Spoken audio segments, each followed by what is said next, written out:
who's back in the house? It's us. Guess who's avoiding copyrighted works? It's us. Welcome, ladies and gentlemen, to Muffed Movies Live. Thank you so much for being here. I am your glamorous host, Mark Ambrosius Soloff. Let me check my notes here. Now, Muffed Movies is a podcast where we reenact your favorite films using only our memories, our funny voices, and some tiny notes. And a loud chair.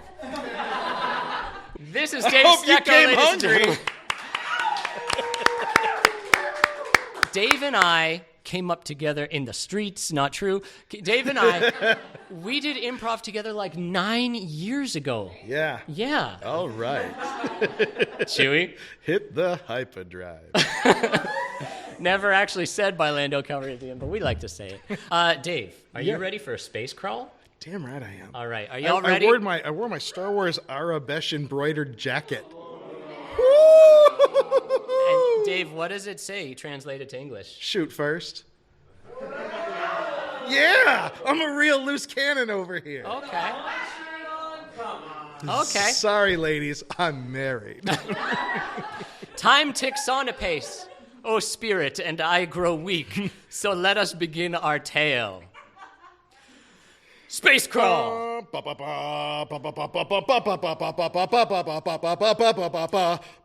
Phantom Menace. Turmoil has engulfed the galaxy because trade routes are in dispute. The evil Trade Federation, who is made up of some sort of green aliens, has created a blockade of half-donut-shaped ships in orbit around the peaceful and Earth-like planet of Naboo. But don't worry, because the Old Republic has sent 2 Jedi Knight negotiators to fix this trade dispute right quick. Smash cut. Exterior space, the Trade Federation blockade orbiting over the little planet of Naboo. We see a Republic cruiser approaching one of these evil-looking, half-donut-looking ships. This is a Republic person freighter 909 to Trade Federation requesting docking clearance. Yeah. Nope, we're so glad you're here. Thank goodness. Yeah, come on in. You guys are great. You sound young. Yeah, I look pretty young. I don't know how old I am as an actor, but I look pretty young. Yeah, it seems like you're a ship captain that you're like maybe 11. Yeah, funny thing about the Star Wars universe is a lot of young people are put into scenarios that are very dangerous for them. You're going to see more of that later. That's the Trade Federation for you. Anyway, come on in. Coffee's hot. Okay, thank you. Smash cut to the conference room. Aboard the blockade cruiser, we see Jedi Knight Liam Neeson, a.k.a. Qui-Gon Jinn, and Ewan McGregor, looking pretty young. Yeah. I mean... Also like a child soldier. Yeah, he didn't at the time because I was young, but now he looks pretty young. These Jedis pull the hoods off of their faces and reveal themselves to the camera, and we all get excited because they're celebrities. We see the silver protocol droid TC-14 waddle in with some sweet green tea, a Jedi's favorite drink. Master, we have been waiting for several minutes for these Trade Federation people to come in and listen to us negotiate. Yeah, usually these things go way faster. Like they know we're Jedi, and I mean the alternative. I mean, there's an implication. You don't keep a Jedi waiting, is what I've heard. Nope. Guess we'll just sip this tea for about 5 more minutes, and then wait another 5. That's the Jedi way. Yes. Anyway, smash cut to the Trade Federation bridge. We see the evil Viceroy, Newt Gunray. Not Ray Gun. And the never-forgettable Rune Hako. Not Dune Harkonnen. No, Not Dune Harkonnen. Or Paul Arrakis.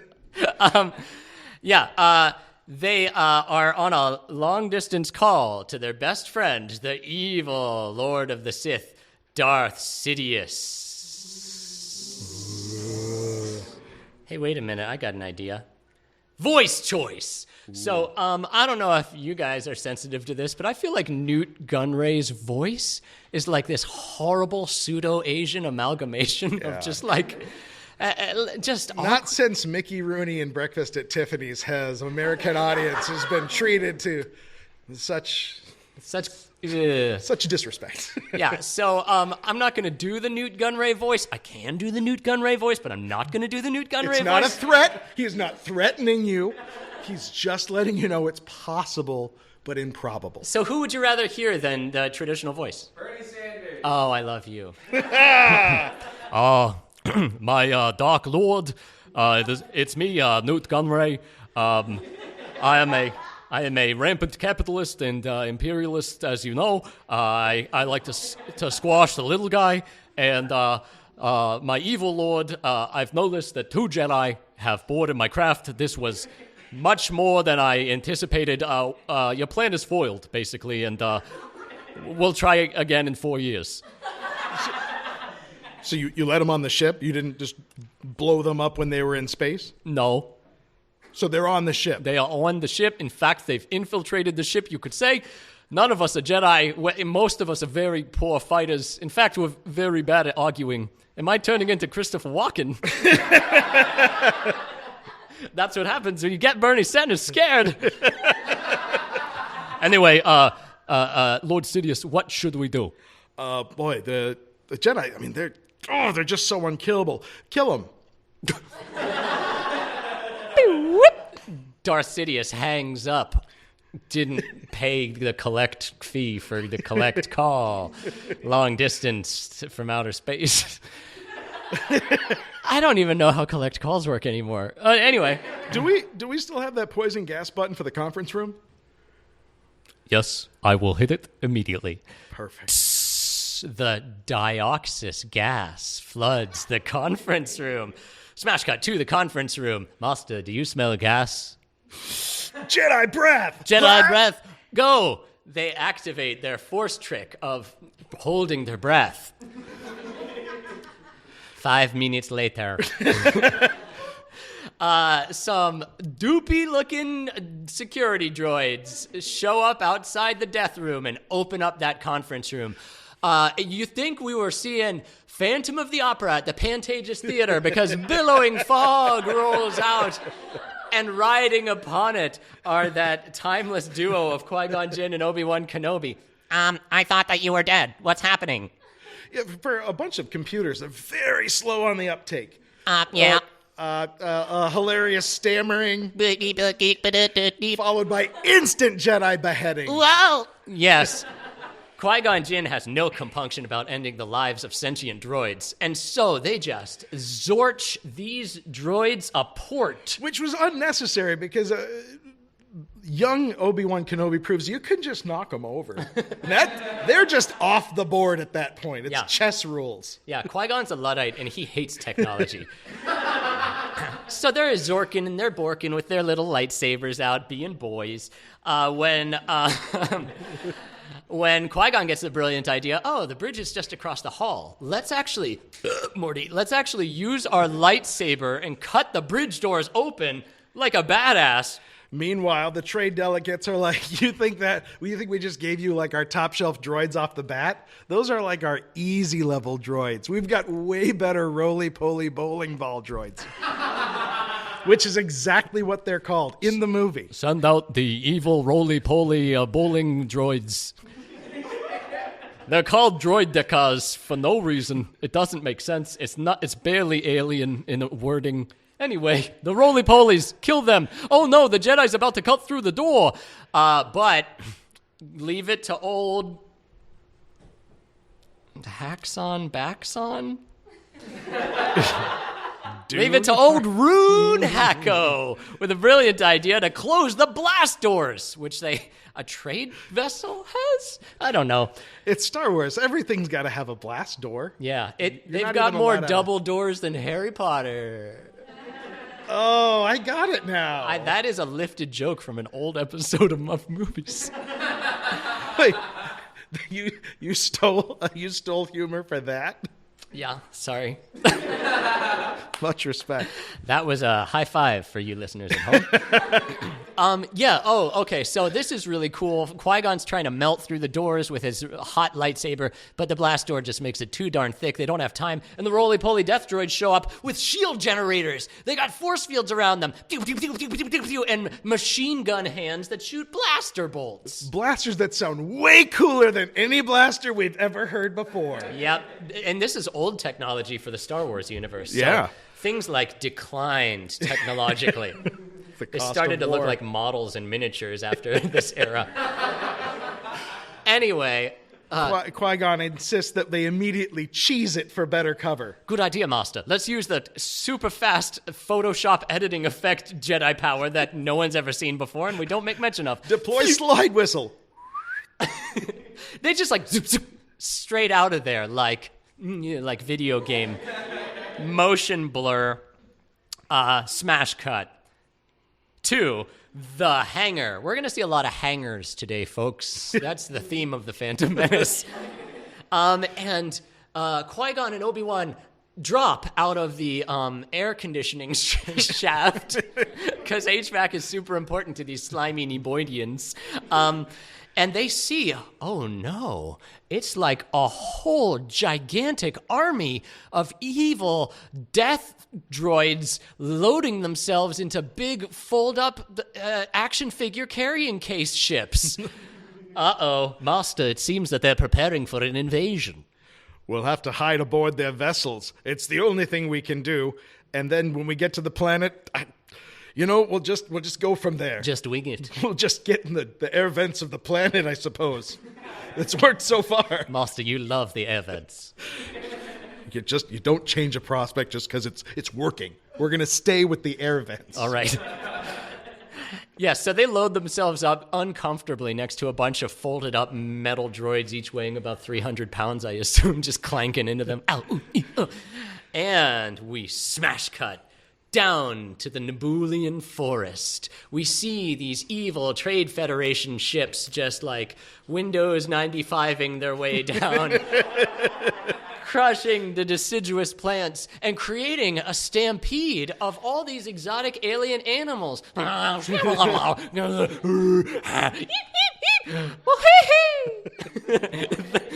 The Michael Jackson bird is displaced from its native nest, and it couldn't moonwalk fast enough. Oh, R.I.P., sweet bird. And in their midst is the most horrible character that has ever graced the face of the Star Wars universe. It's a half-man, half-amphibian Jar Jar Binks. It says, flapping its ears and waving about like it's a damn wacky inflatable arm guy in front of a car dealership. You know what? Voice choice. Just you wait. It gets way more problematic. Yes. There's a voice we can all get behind. Yeah. That's how I always saw that character. Real quick, let me do a stupid party trick for all of you. Who's heard of Meatwad from the Aqua Teen Hunger Force? Okay, cool. Who's heard of Gollum? Not from the Aqua Teen Hunger. Okay, I discovered while in my laboratory that there's a continuum between Gollum, Meatwad, and Jar Jar Binks, and that is You start with Jar Jar Binks and you go, me love you more and more, and then if you lower it down a little bit, you get Meatwad. And he goes, Frylock, can I go swimming? And then if you lower it even down further, you go,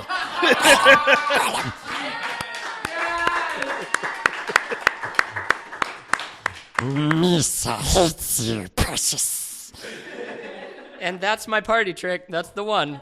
I'd like to establish as canon that they are all related. They like grow out of each other and occasionally. tuck him back in.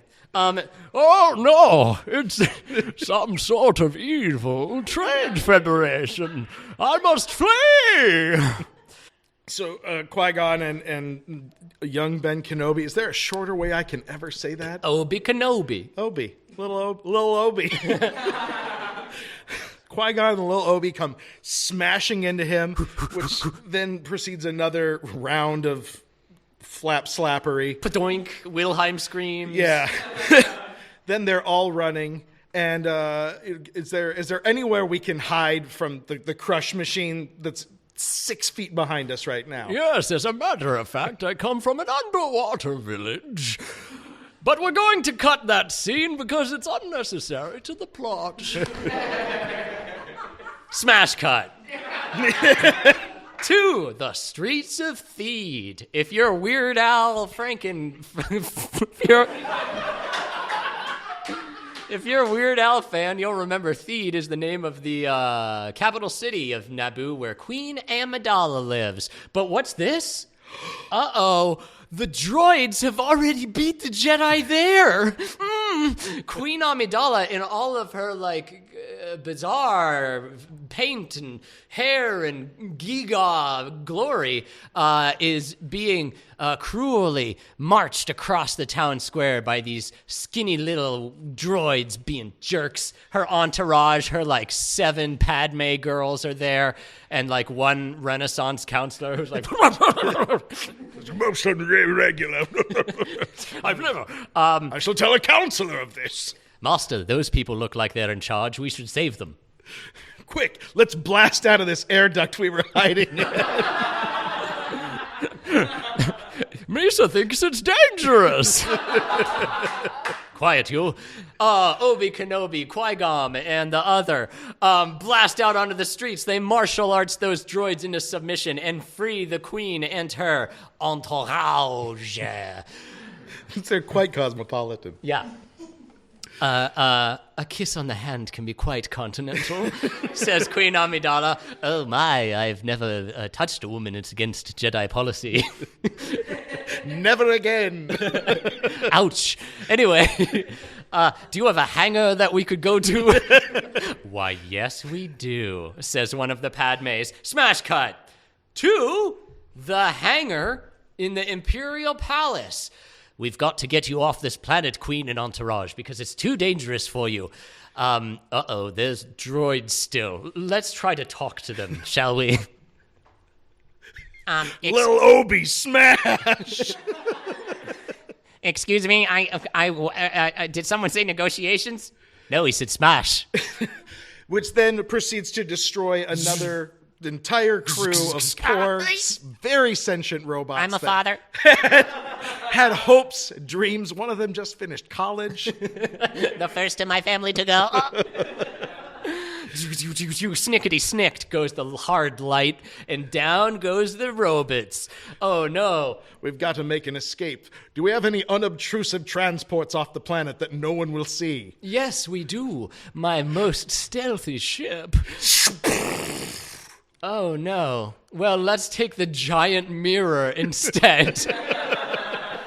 They hop on to this sweet hot rod Corvette of Naboo. And it's shiny as fuck. It is just... It's chromed out to the zone. Chromed out from the dome out. There you go. We did it. Put your little stamp down. Yeah, oh my gosh. They take off, and those droid tanks are not good at aiming because they miss... the one thing in the sky, and it's crazy reflective. Oh, maybe they were using LiDAR, which is light radar, and it bounced off the ship. Don't make excuses. Which is what it's supposed to do. Anyway, Foosh into orbit they go, and they see that all too familiar set piece, the trade blockade, but that's not going to stop them, because they're brave. Murder donuts ready for them. Tiny little droid ships flying everywhere.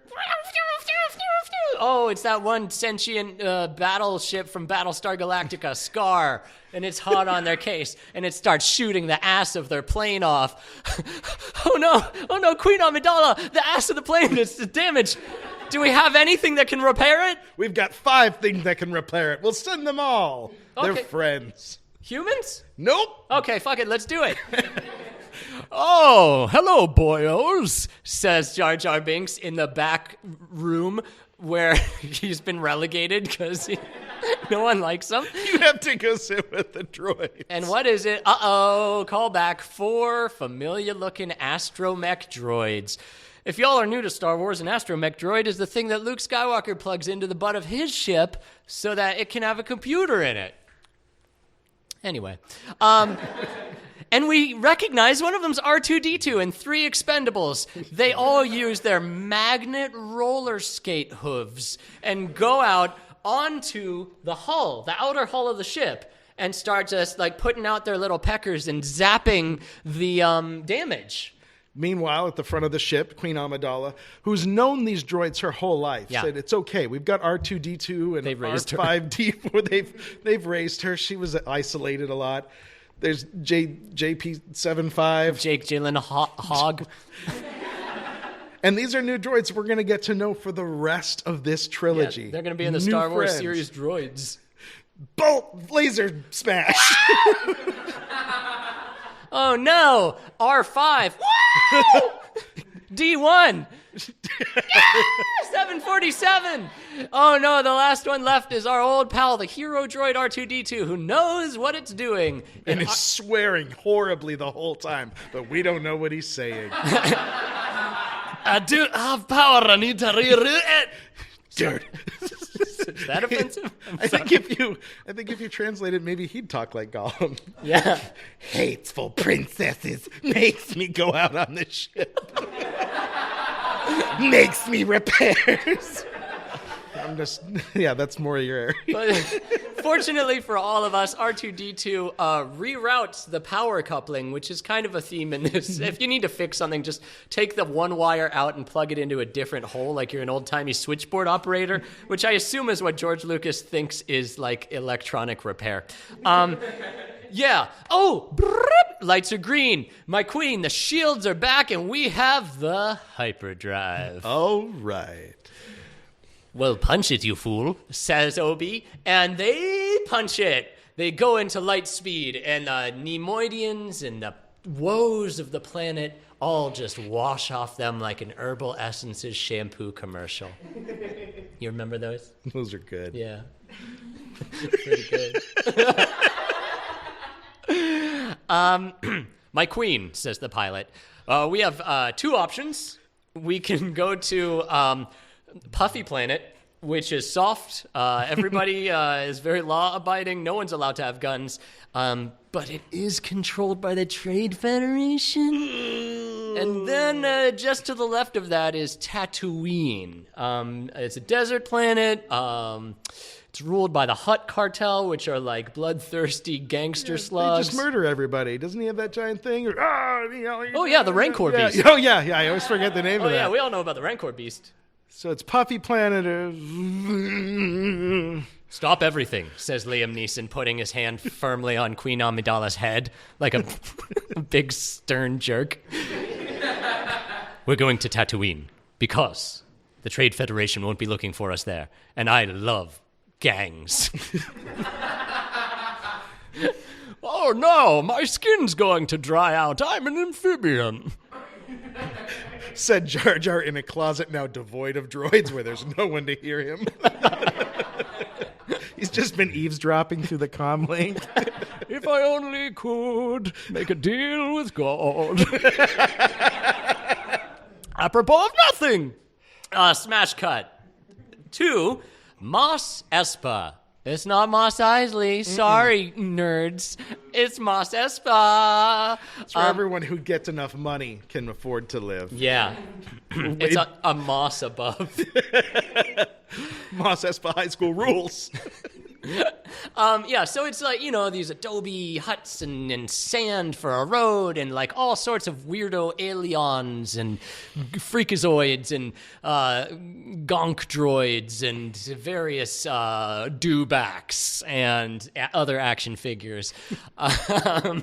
And we see Qui-Gon Jinn, Jar Jar Banks, and Padme, air quotes, also known as Queen Amidala, but they don't know that yet. Even though they're frickin' Jedi who can read minds, they're like, let's take this handmaiden. I'm sure she can handle herself in a scuffle. And it turns out she can. It's too dangerous. She can't go. But I wanna. All right. Let her go. Ding, ding, ding. They see a small used spaceship parts junk store. They don't want to go to one of those big box stores. Heck no. Because there might be a Trade Federation employee working there. They're like, we got to go off the grid. I know a guy. And so they walk in, and fluttering in the entryway, the most beautiful angelic flying alien they've ever seen. It is the blue, small, pachyderm trunked, filthy, junk-dealing, swindler, con artist, guy who just licks doorknobs, Watto. He's got a lot of, 5 o'clock shadow, which implies that there's a beard version of him in the world, which is far worse. I want to see Hospital Watto with that beard grown out. My wing. And speaking of that voice, which I can do but am not going to do, I find Watto to be a problematic character. And if we do his voice, it's going to grind ours into pulps. Yeah. So, voice choice. Who do you want to be Watto? Football coach. Damn right. All right. Strap in, folks. Excuse me, I'm Qui-Gon Jinn. Put her right there, homeboy. What can I do you for? You all look like you've been hard put upon. I got a lot of parts, got a lot of hearts, and we're ready to win this for you. What can I do for you? Thank you, sir. I don't mean to trouble you. We just need some parts for a hyperdrive engine. Ho! Well, you just go right to the top shelf, don't you? Yeah, hyperdrive engine. Yes. I've got a sweet tooth for hot rods, I suppose you could say. Yeah, boy, don't I know. I got me a cavity from them. Oh. Yeah. Why are you showing me the inside of your mouth? Well, I gotta lift up my proboscis. Okay, wow, that's a smell. Anyway, I can pay you in Republic credits, which I am just... Well, a pile of farts and a $50 get you a cup of coffee with Republic credits. Huh. That is to say, we don't truck with Republic credits. What, do you use bottle caps? Well, you see, we don't have a trade federation on this world, so your Republic credits. No, any other world, most other worlds. I mean, have you been to Puffy Planet? I considered. They would love to take your Republic credits there. Oh boy. But no, we're more of a take it as it come huts. Feed you to our giant beast sort of people. So what you got for trade? Oh, for bartering. Not much, actually. You know what? Maybe we can take our business elsewhere, and I don't know. Maybe I can gamble or something. No, if you don't have much to trade, that's fine, because I do not have much to give you, because that is how a business operates. Is this your first day, genius? You know what? I didn't want to do this. I feel really bad every time I do it, but I'm just going to wave my hand in front of your eyes and say, Republic credits will do fine. Except they won't. No, wave again. They will. Oh, ladies, hey, Jimmy, come on out here. We got us a fancy guy who likes to wave his hand around. What do you think? You're one of them freaky Jedis? It don't work on me none, son. I've heard it all. I've smelled it all. Oh, man, Coach, I never seen Jedi in the flesh. Sniff him, Jimmy. He's got that Jedi sniff on him. He smells like lavender. Moral of the story being... gas, grass, or ass, but Republic credits ain't gonna cut it. Okay, well... Do you have any grass? Do I look like I have grass? Do I look like a hippie to you? Never hurts to check. I do. Okay, I'll just figure my shit out in your lobby. Thank you for your insults and your amazing imperviousness to my force training. Pleasure wasting time with you. Sorry I couldn't use your mind tricks to take advantage of someone. Speaking of taking advantage of someone, welcome back into the main area of the store, Qui-Gon Jinn. Look at what I've found, a tender boy. Perhaps we can recruit him to be one of our soldiers. Excuse me, Jimmy, get in the back. That's Anakin. That's my other boy. Hi, I'm Anakin Skywalker. Pleased to meet ya. You have never seen foot speed on a kid like this. I mean, he can turn on a dime. He will break your ankles. You ain't never touching him once he gets the ball. Hoorah, breakdown. Is that what football people say? Are football Marines? I don't know. Anyway, Anakin Skywalker, the cockiest 3-year-old you've ever seen. It's just like cleaning carbon scoring out of shot glass or whatever. Hi, I'm Anakin. I work for Watto. He owns me because owning a human being exists in the Star Wars universe. Not cool, but, you know, it's the 90s. Couldn't get away with that on Puppy Planet. I'm glad you guys are here. He's plucky. Yeah, anyway, Watto's just fattening me up until I'm juicy enough to harvest. But for now, me and my mom work for him, and he controls every aspect of our daily lives. But I'll tell you what, someday I dream of being a great person of note, like a starship pilot, or like a fascist dictator who chokes my coworkers with magic. Hey, Anakin, tell him your mom's name. I swear to God, it's like somebody just had to make it up on the fly. Tell him your mom's name. Well, my mom's name is just a normal name. Her name's Shmee. Shmee. No, it's... His name's Anakin. It's got like 15 syllables, and his mom's just like a sneeze sound. Yeah, it's a real Ricky Tikki Tavi scenario. Wait, is that it? No, that's that mongoose. Anyway. Don't you go quoting Kipling in my shop. Oh, I see. We have a literature professor on our hands. Anyway, yeah, I love pod racing, which is part of the gambling scene. And I hope we see you guys again in our store. Okay, bye-bye. Ding, ding, ding. The entourage of good guys leaves the store when suddenly, shablam! We see a sandstorm of the mummy-esque proportions just douche over town. Oh, man, all the stucco is just sandblasted apart. And these off-worlders have no idea what to do with themselves. It's at least a 3-mile hike back to their shiny ship. We'll never make it. We need someone plucky to offer us shelter. If only there were a small guide who was local that we could employ.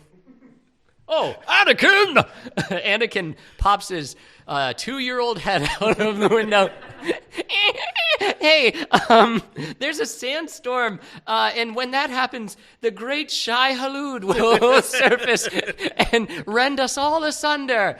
You need to seek shelter. Here, hold my hand, and I'll take you back to the Skywalker residence, which Shmee owns. Take Shmee on. Yeah, sounds good. Okay, they'll take this charity from the child. Anakin leads them back into the tiny daub and waddle hut of the Skywalker fam. It's a lot more daub here than I expected, but... Sorry to be a burden on you. Oh, wait, I'm in the ship. Woo.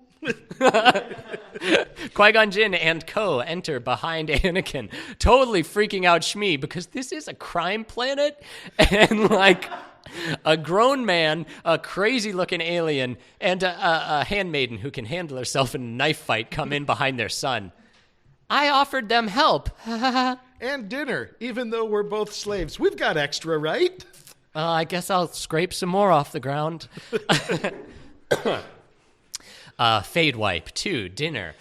Shmee is just lobbing out globs of slob, and they are sucking it up like gracious guests. Best scrape I've ever had. Yes, you never got stuff like this back on Naboo, Jar Jar says, and then flicks out his hideous, horrible tongue to consume the final fresh piece of fruit on the planet and swallow it whole. Delicious! Qui-Gon says I could have stopped that, chose not to. I was gonna like Daniel's son it, just grab it, but I'm not touching his tongue. I'll buy you another orange or whatever that was. I've heard that apple seeds are poisonous, so I'm really rooting on that, says Padme, the first line that we gave her. Sorry. Yes. So, anyway, this is my mom, and let me tell you about myself. I invented C-3PO, even though I'm not like a brilliant roboticist or programmer. I guess you just snap them together here, and we don't have enough money to plate them in gold like some sort of fucking freak. We just figured that between me and my mom and our indentured servitude, what we could really use is a protocol droid. Yeah, we really like to punch down. So even though we are like the lowest caste, we invented a creature lower than us to like do our chores. It's really sick. Maybe he'll meet someone who can't even speak, who he can hit and push around. And the cycle continues. Speaking of cycles, I love bicycles, but even more, I love pod racers. It's 2 engines that float in the air and a sleigh with no runners, and it goes too fast, and the gamblers make us cruise around desperate, dirty canyons that are crumbling and collapsing past Tusken Raiders who shoot at us with their actual human Earth rifles, and I love doing it. He's really quite good at it. I'm very proud of my son. Jesus. I mean, it's just 2 space jet engines in a basket. And he just rips around, and the other drivers are as much of a risk as any Tusken Raider with a gun, and they are expert shots. But they're all trying to kill each other, and I love my son. And I love my mom. I don't love my dad, because he never existed, wink. Foreshadowing. You know what? I'm tired of this voice. Voice choice, Anakin Skywalker. Jimmy Stewart. Fuck! Just kidding. Well, you see here, you're getting a pod race, and it's the most exhilarating thing you'll ever ride. And you get these other racers, and they get too damn close to you. You push them off. You never give up. That's what I got to do. I just try to keep my stiff upper lip.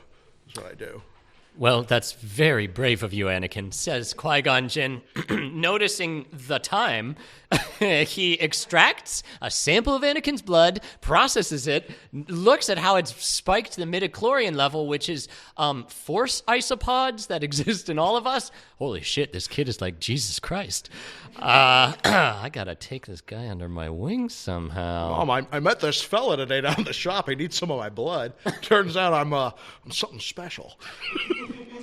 You are something special, Anakin, which is why I've decided, as your mother and legal guardian, to enter you into the death race so that you can win prize money and this nice, maybe Jedi man can finally get his ship off the planet. Woohoo! Whoopee! I'll finally get out of this one-horse town. No, you're going to stay here. Wait, what? Yeah, I didn't make any side bets. That would be up to someone else who doesn't have legal custody over you. I'll just see about that. I'll talk to my new friend. He's got some of my blood. In the interest of time, smash cut to the pod race. You all know the pod race, and I know your favorite part. It's the 2-headed alien voiced by notable Whose Line Is It Anyway improviser, Greg Proops. Right? Any Greg Proops people out there? The British Whose Line, not the American. And he's doing his best to not be Greg Proops and be some sort of Casey Kasem-esque. Whoa, that little human is out of his mind. Yeah, but you can't take the Proops out of Greg. No. There's no technology for that. Sorry, George Lucas. Yeah. So, because time is running very fast, I don't know why we just tangent the whole movie. The whole time. You know how it goes. There's all sorts of weird aliens. Quadraneros, the Noid. Julius Shizor, C-3POS, the Pterodon, and X-27, the rock and roll droid. And they're and Sibulba. Everybody. Boba Funt. Bob Offet. Manjo Lorbian. Huddis the Job. They all jump into their pod races, which immediately explode because of Sebulba's industrial espionage. Wachu Tabako. You listen here, you weird not quite bipedal freak. I'm gonna win this one. I swear. The two racers zoom off and are reaching the end stretch. It's so exciting. It's 20 minutes of high-action CGI that you can imagine in your mind. Uh-oh, the two ships are clunked together, and Sebulba's X-notch has crossed over Anakin's V-sumption. Oh, no. It seems that they are intrinsically locked, like Javert and Jean Valjean in an epic struggle of life or death. You're getting a lot of your chocolate in my peanut butter, if you know what I mean there, Sebulba. What's it do? Sebulba does a mean thing and hits the death button, and a death knife shoots out at Anakin. But Anakin, using the Force that he didn't even know he had, redirects and waterbends that knife straight into Sebulba's steering wheel, which forces it to careen sideways, and the entire podstravaganza explodes. Congratulations, Anakin, you're the winner. It's not murder if you do it on the racetrack. Yay, Annie! Whippy! Anakin wins and is showered with red-hot gold.